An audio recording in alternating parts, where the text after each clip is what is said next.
Hi everyone guys, आज के सुमन इंदौरी के एपिसोड में क्या बोले तो मस्त में की शक्ति देखने को मिलेगा। वैसे तो सुमन के हाथ लग जाएगी मस्त में की कीर्तिका की डीएनए रिपोर्ट, और सुमन ने खुद करवाया है तीर्थ और कीर्तिका की डीएनए रिपोर्ट।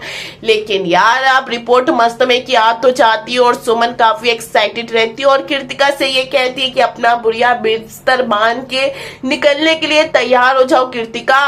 तो वैसे देविका ये कहती है कि ओहो कचरा आंटी, शायद आपको अपना बुढ़िया बिस्तर बांध के निकलना ना पड़े। अरे सुमन को क्या पता कि देविका ने अब की काफी प्लानिंग प्लॉटिंग की है अरे सुमन को घर से बाहर निकालने के लिए। लेकिन जब सुमन वो रिपोर्ट देखती काफी अक्की बक्की हो जाती, शॉक्ड हो जाती और ये कहती कि ये कैसे हो गया, अरे ऐसा नहीं होना चाहिए था, अरे यार ये क्या हो गया। सुमन काफी शॉक्ड हो जाती जब उसको ये पता चलता है कि कीर्ति है कीर्तिका के बच्चे का बाप। हाँ जी हाँ, तो ये कीर्तिका काफी खुश हो जाती है, मस्त में की भांगड़ा करने लगती है और तो और साथ ही साथ देविका भी काफी खुश रहती है।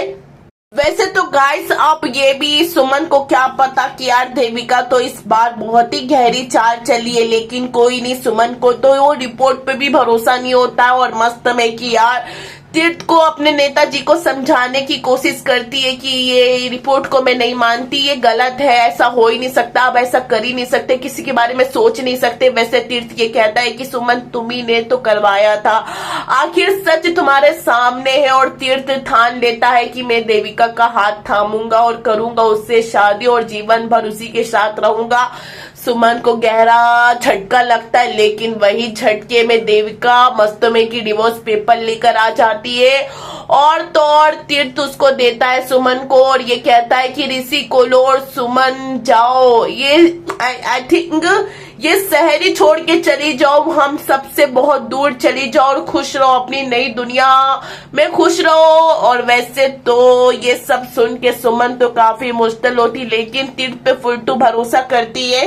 वैसे तो सुमन ये कहती है कि मैं अपने नेताजी को छोड़ के कहीं भी नहीं जाऊंगी। लेकिन यार तीर्थ ये कहता है कि सुमन मैं प्यार तो तुमसे बहुत करता हूँ और तुम भी मुझसे बहुत प्यार करती हो, ये मैं जानता हूँ, लेकिन मैं कीर्तिका को इस हालत में नहीं छोड़ सकता हूँ।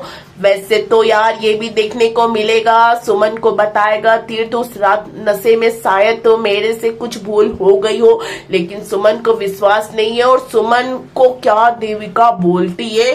तो देविका ये कहती है सुमन से कि क्या सुमन तेरी कोई इज्जत है भी कि नहीं, पति तुम्हारे साथ रहना नहीं चाहता और ससुराल वाले तुमको घर से बाहर जाने के लिए कह रहे कि क्या तुमको समझ में नहीं आता क्या। तो सुमन का तगड़ा जवाब देती है, अकेले सुमन पूरे मित्तल परिवार का सामना करती है। तो सुमन क्या मस्त में की डायलॉग मारती है उस सीन में और ये कहती है कि एक बार मैं ये घर छोड़ के चली गई, लेकिन सुमन इंदौरी दोबारा वो गलती नहीं करती है कि मैं दोबारा अपने प्यार को छोड़ के नहीं जाऊंगी, ये घर को तो बिल्कुल ही छोड़ के नहीं जाऊंगी। और रही बात मेरी इज्जत की, वैसे तो सुमन क्या मस्त में की ये कहती है कि रही बात मेरी इज्जत की तो मेरी इज्जत, मेरा मान, मेरा स्वाभिमान, मेरा सम्मान, सब कुछ मेरे नेताजी।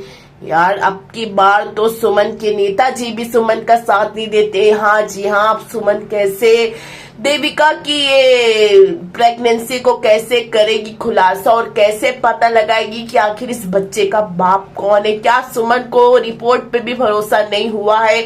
यार देविका तो बहुत ही तगड़ा गेम खेली है अकेली सुमन, लेकिन अखिल देगा सुमन का साथ ये प्लानिंग में। अब सुमन और अखिल कैसे मित्तल परिवार से लड़ेंगे आखिर ये।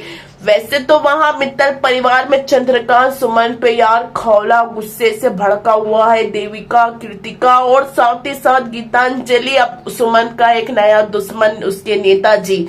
अब सुमन ये सबका करेगी कैसे सामना। और यार एक कहानी में ये भी सुमन का यार गजेंद्र जो देविका का पापा यार सुमन को पूरा फुलटू तरीके से बर्बाद करने की कोशिश करेगा और सुमन को रोड पे लाने की कोशिश करेगा और सुमन को मजा चखाने की कोशिश